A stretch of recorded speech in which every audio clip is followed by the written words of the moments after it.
Какими деньгами нужно давать чаевые в Египте, чтобы нам не плевали в спину? Нередко мы оставляем на чай, а вместо благодарности недовольство и возмущение. Но у такого восприятия есть вполне обоснованные причины. Нам кажется, что в курортных регионах Египта пользуются всеми валютами мира, но это не так.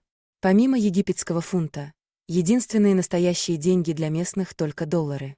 К примеру, дать на чай польские золотые – это то же самое, что рассчитаться листьями с деревьев. У египтян просто не существует возможности поменять их на реальную валюту. Но самая ужасная ситуация с монетами в 1,2 евро. Сотрудники отелей от них просто в шоке. За месяц работы у каждого набирается ведро евромонет, а их в таком количестве не принимают ни в банках, ни в магазинах. Поэтому персонал постоянно пристает к отдыхающим с мольбами поменять мелочь на бумажные деньги. Так, как в Египте, это практически нерешаемая проблема. Ер.